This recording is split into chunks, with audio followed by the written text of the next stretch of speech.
Friends, Haryana GK की आज की वीडियो में मैं पंचायती राज शुरू करने जा रही हूँ। फ्रेंड्स, इसमें कम से कम 2-3 पार्ट में ये वीडियो होगी और मैं इसमें पंचायती राज कैसे शुरू हुआ, क्या पंचायती राज होता है, इसकी समितियाँ कौन कौन सी बनाई गई और किस समिति ने क्या क्या कार्य किए। उसके बाद हम इनके अधिनियम करेंगे कि कौन सा अधिनियम आया, कैसे पंचायत समिति की स्थापना हुई, कितने इसके भाग होते हैं और कौन सी धारा क्या कहती है। ठीक है, तो पंचायती राज में हरियाणा का जो पंचायती राज है वो इस वाली उसकी सीरीज शुरू कर रही हूँ। और फ्रेंड्स, ये काफ़ी पार्ट्स में होगी क्योंकि इसमें एक अच्छा खासा टॉपिक है ये अपने आप में। ठीक है फ्रेंड्स, तो चलिए, लेकिन हाँ, अगर आपने ये एक बार कर लिया तो दोबारा करने की ज़रूरत नहीं पड़ेगी। तो चलिए फ्रेंड्स, शुरू करते हैं हम वीडियो। सबसे पहले फ्रेंड्स, पंचायती राज का मतलब क्या होता है, पंचायती राज का मीनिंग क्या होता है। पंचायती राज का मीनिंग होता है फ्रेंड्स स्थानीय स्वशासन, यानी कि स्थानीय स्वशासन यानी कि स्थान पर, जैसे कि मान लीजिए हमारा गांव है, ठीक है, वहाँ पर स्वशासन, स्वशासन फ्रेंड्स, स्व और शासन यानी अपने आप शासन, स्थानीय स्वशासन से रिलेटेड होता है पंचायती राज। अगर बात करूँ स्थानीय स्वशासन की, इसकी शुरुआत किसने की थी, इसका जनक किसको माना जाता है, तो फ्रेंड्स लॉर्ड रिपन जो थे, लॉर्ड रिपन को स्थानीय स्वशासन का जनक माना जाता है। लॉर्ड रिपन ने 1882 में, सन 1882 में पंचायतों को मान्यता देने का प्रयास किया था, यानी कि सबसे पहले जो शुरुआत की थी, एक तरीके से कोशिश की थी, वो लॉर्ड रिपन ने की थी। इसीलिए लॉर्ड रिपन को स्थानीय स्वशासन का जनक कहा जाता है। यानी जो पंचायती राज है इसका मतलब क्या है फ्रेंड्स, स्थानीय स्वशासन है। अब देखिए 1881 में पहली बार भारत में नियमित जनगणना हुई थी। क्या हुई थी फ्रेंड्स, पहली बार 1881 में नियमित जनगणना। नियमित जनगणना क्या होती है फ्रेंड्स, जैसे अभी 2011 में हुई थी और 2021 में होगी। ठीक है, तो नियमित जनगणना हुई थी और ये किसके समय में हुई थी जनगणना, रिपन के समय में हुई थी, लॉर्ड रिपन के समय में हुई थी। और कारखाना भी लॉर्ड रिपन के टाइम में ही आया था, ये भी आपको याद रखना है। ठीक है, यानी कि जो स्थानीय शासन है ये भी लॉर्ड रिपन ने शुरुआत की थी। इसके भी प्रयास किए थे कि पंचायतों को मान्यता मिले, पंचायतों की भी अपनी एक अहम भूमिका हो। और 1881 में पहली बार लॉर्ड रिपन के समय में ही नियमित जनगणना हुई थी और लॉर्ड रिपन के समय में ही कारखाने आए थे फ्रेंड्स।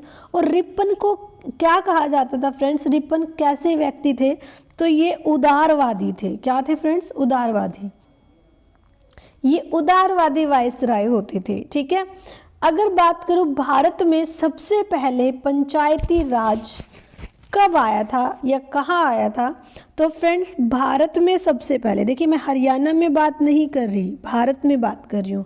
भारत में सबसे पहले पंचायती राज कहाँ आया था, 2 अक्टूबर 1959 को, यानी कि 1959 को नागौर में आया था फ्रेंड्स। और नागौर कहाँ पर है, राजस्थान में।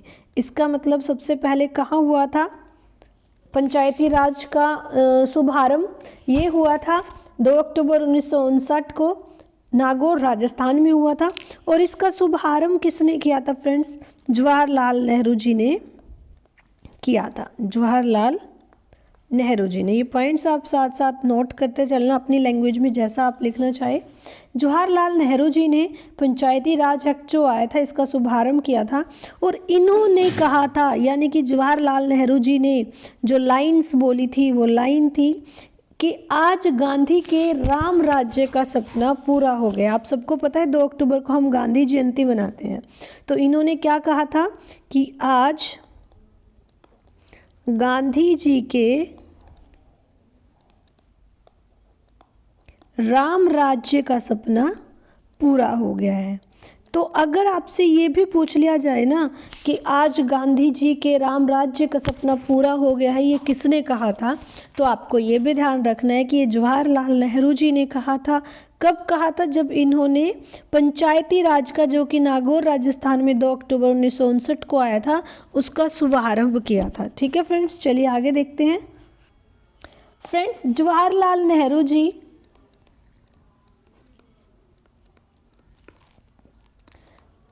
ली कार्बोलियस को लेकर आए थे फ्रांस से, यानी कि फ्रांस से ये ली कार्बोलियस को लेकर आए थे। और ली कार्बोलियस ने, क्यों बताया मैंने ये, क्योंकि ली कार्बोलियस ने चंडीगढ़ बनाया था। अगर आपसे ये पूछ ले कि चंडीगढ़ किसने बनाया था, तो चंडीगढ़ किसने बनाया था फ्रेंड्स, ली कार्बोलियस ने बनाया था। ये फ्रांस से थे और इनको कौन लेकर आए थे, जवाहरलाल नेहरू जी लेकर आए थे। अब फ्रेंड्स देखिए, ये जो पंचायती राज आया था नागौर राजस्थान में, ये सफल नहीं हुआ। क्यों नहीं हुआ सफल, क्योंकि इसे संवैधानिक दर्जा नहीं दिया गया। ठीक है, और जब तक किसी चीज़ को संवैधानिक दर्जा नहीं दी जाता तो वो सफल नहीं होता, क्योंकि वो चीज़ मान्य नहीं मानी जाती। ठीक है, अब देखिए इसके बाद फिर 11 अक्टूबर 1959 को आंध्र प्रदेश में पंचायती राज शुरू हुआ। कहाँ शुरू हुआ, आंध्र प्रदेश में। देखिए सबसे पहले नागौर राजस्थान में 2 अक्टूबर 1959 को आया था, लेकिन वो सफल नहीं हुआ था क्योंकि उसको संवैधानिक दर्जा नहीं मिला था। इसके बाद 11 अक्टूबर में 1959 को आया और आंध्र प्रदेश में शुरू हुआ। फिर भारत में सबसे बाद में, ये तो था कि राजस्थान के बाद किस में आया, यानी कि आंध्र प्रदेश में आया। अब सबसे बाद में कौन से राज्य में आया, तो मध्य प्रदेश ऐसा राज्य बना जिसमें पंचायती राज सबसे बाद में गया। तो अगर आपसे पूछ ले कि भारत में ऐसा कौन सा राज्य है जहां पंचायती राज सबसे बाद में शुरू हुआ, तो वो होगा आपका मध्य प्रदेश। ठीक है, चलिए अब बात कर लेते हैं हरियाणा की, कि हरियाणा में पंचायती राज कब आया था। तो हरियाणा में पंचायती राज की शुरुआत फ्रेंड्स 22 अप्रैल 1994 में हुई थी। ये आपको याद रखना है, कब हुई थी हरियाणा में, 22 अप्रैल 1994 में। भारत में आया था 2 अक्टूबर 1959 को नागौर राजस्थान में सबसे पहले। उसके बाद आया था आंध्र प्रदेश में 11 अक्टूबर 1959 से। और फिर फ्रेंड्स सबसे बाद में अगर पूछे ऐसा कौन सा राज्य है, तो वो मध्य प्रदेश है। और हरियाणा की अगर मैं बात करूँ तो हमारे हरियाणा में आया था 22 अप्रैल 1994 को। ठीक है फ्रेंड्स, चलिए अब आगे देखते हैं। पंचायती राज में सुधार के लिए गठित समितियाँ। देखिए फ्रेंड्स, जो पंचायती राज आया, हमने कहा कि पहले यहाँ आया, फिर आंध्र प्रदेश में आया, पहले राजस्थान में आया था, फिर मध्य प्रदेश में आया और हरियाणा में 22 अप्रैल 1994 को शुरुआत हुई पंचायती राज की।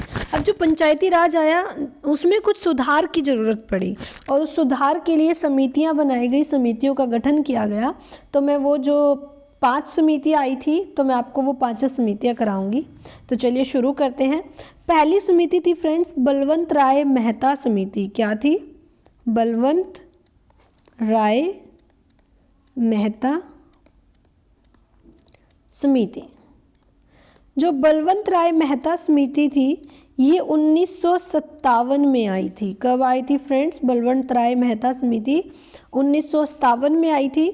और बलवंत राय मेहता समिति ने कहा था, क्या कहा था, कि त्रिस्तरीय पंचायती राज होना चाहिए, कि पंचायती राज जो है वो 3 स्तर का होना चाहिए।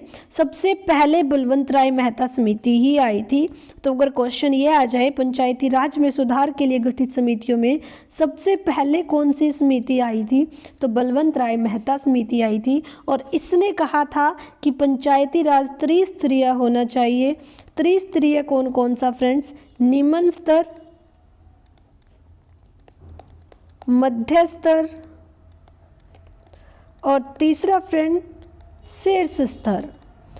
तो जो निम्न स्तर था ये बोला गया ग्राम पंचायत को, कि एक ग्राम पंचायत होनी चाहिए। मध्य स्तर बोला गया फ्रेंड्स पंचायत समिति को, कि पंचायत समिति जो होगी वो मध्य स्तर पर रहेगी। और फ्रेंड्स शीर्ष स्तर बोला गया जिला परिषद को, कि जो जिला परिषद होगी वो शीर्ष स्तर रहेगा। तो बलवंत राय मेहता समिति ने कहा था कि पंचायती राज जो होगा वो त्रिस्तरीय होगा। फ्रेंड्स एक एक्सेप्शन है कि वेस्ट बंगाल एक ऐसा राज्य रहेगा, है मतलब रहेगा नहीं, वेस्ट बंगाल एक ऐसा राज्य है जहाँ पे पंचायती राज जो है वो 4 स्तरीय है। कितने स्तरीय है पंचायती राज, 4 स्तरीय है, ये भी आपको याद रखना है, ठीक है।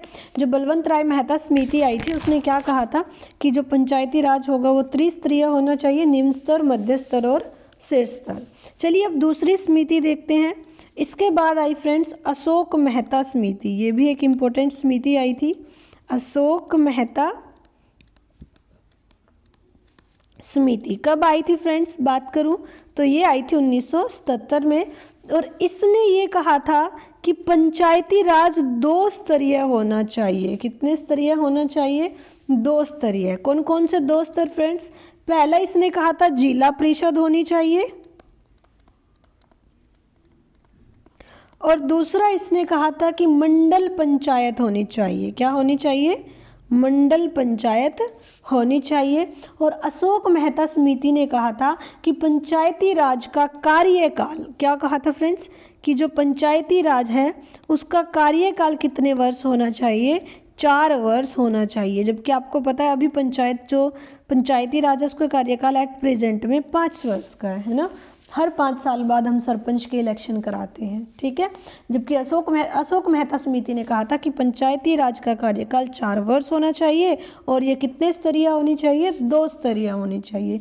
चलिए हम थर्ड देखते हैं, थर्ड समिति कौन सी आई थी। थर्ड आई थी फ्रेंड्स JV.K. राय समिति, जो कि 1985 में आई थी। और JV.K. राय समिति ने कहा था कि नियमित चुनाव कराने चाहिए, यानी कि एक नियमित टाइम अवधि के बाद, एक नियमित समय अवधि के बाद चुनाव कराते रहना चाहिए, नियमित चुनाव होने चाहिए। और राज्य स्तर पर राज्य विकास परिषद, देखिए JV.K. राय समिति ने क्या कहा था कि राज्य स्तर पर राज्य परिषद होगी, और जिला स्तर पर जिला परिषद होगी, और मंडल स्तर पर मंडल पंचायत, और ग्राम स्तर पर ग्राम सभा होगी। देखिए इसने क्या कहा, जिला स्तर पर जिला परिषद, और फ्रेंड्स मंडल स्तर पर मंडल पंचायत, और क्या कहा इसने कि ग्राम स्तर पर क्या होगा, ग्राम सभा होगी। ये कौन सी समिति ने कही थी कि जिला स्तर पर जिला परिषद, राज्य स्तर पर राज्य परिषद, मंडल स्तर पर मंडल पंचायत, और ग्राम स्तर पर ग्राम सभा होगी। ऐसी सिफारिश की कौन सी समिति ने, JV.K. समिति ने, जो कि कब आई थी, 1985 में आई थी। इसके बाद आई फ्रेंड्स लक्ष्मीमल सिंघवी समिति, यानी LM सिंघवी समिति, LM सिंघवी समिति। और LM सिंघवी समिति कब आई थी फ्रेंड्स, 1986 टू 1987 के लगभग। और इसने कहा था कि पंचायती राज को ना संवैधानिक दर्जा मिलना चाहिए। क्या मिलना चाहिए, पंचायती राज को संवैधानिक दर्जा मिलना चाहिए, दर्जा मिलना चाहिए। और इसने कहा था कि पंचायती राज को वित्तीय साधन भी उपलब्ध कराने चाहिए, यानी कि पंचायत के पास भी कुछ क्या होने चाहिए, वित्तीय संसाधन, यानी कि जहाँ से वो पैसा लगा सके, ठीक है। तो LM सिंघवी समिति ने ये 2 बातें रखी थी। उसके बाद 5th समिति आई फ्रेंड्स PK यंगून समिति। कौन सी आई थी, यंगून समिति आई थी, PK यंगून समिति। ये कब आई थी, ये आई थी फ्रेंड्स 1989 में। और PK यंगून समिति ने क्या कहा था कि पंचायती राज को संवैधानिक दर्जा मिलना चाहिए। इसने भी यही बात कही थी, संवैधानिक दर्जा, कि पंचायती राज को संवैधानिक दर्जा मिलना चाहिए। और इसने कहा था पंचायती राज को राजनीतिक लोगों का भी योगदान होना चाहिए, कि पंचायती राज में राजनीतिक लोग भी जुड़े हों, उनका भी योगदान होना चाहिए, ठीक है, पंचायती राज के अंदर। और जो पंचायती राज है इसकी संरचना राजनैतिक और प्रशासनिक, पॉलिटिकल और एडमिनिस्ट्रेटिव दोनों टाइप की होनी चाहिए, राजनीतिक एवं प्रशासनिक संरचना होनी चाहिए। तो ये कहा था फ्रेंड्स PK यंगून समिति ने। तो ये समितियाँ लाई गई थी फ्रेंड्स, 5 समितियाँ, बलवंत राय मेहता समिति, अशोक मेहता समिति, JV.K. राय समिति, LM सिंघवी समिति और PK यंगून समिति। ये आई थी पंचायती राज में सुधार करने के लिए। तो फ्रेंड्स ये थी आज की वीडियो। अगर इसी वीडियो में आगे कराऊंगी तो वीडियो थोड़ी लंबी हो जाएगी, तो आज मैं इस वीडियो में सिर्फ इतना ही कराऊंगी। कल की वीडियो में हम करेंगे कि 73वां संविधान संशोधन कैसे हुआ और कैसे जो हमारे पंचायती राज के नीति निर्देशक सिद्धांत वगैरह कहाँ से लिए गए, अधिनियम कैसे लागू हुए। तो आज की वीडियो में इतना ही फ्रेंड्स। अगर आपको मेरी ये वीडियो अच्छी लगी है तो वीडियो को लाइक कर दें। फ्रेंड्स, अगर आप चैनल पर नए हैं तो चैनल को सब्सक्राइब कर दें और बेल आइकन को प्रेस करना बिल्कुल ना भूलें, ताकि आपको मेरी डेली वीडियोस की नोटिफिकेशन मिलती रहे। और फ्रेंड्स, वीडियो को ज़्यादा से ज़्यादा शेयर कर दें ताकि मुझे भी मोटिवेशन मिलता रहे। और कमेंट करके ज़रूर बताएं कि आपको ये वीडियो कैसी लगी। धन्यवाद मेरे साथ जुड़ने के लिए।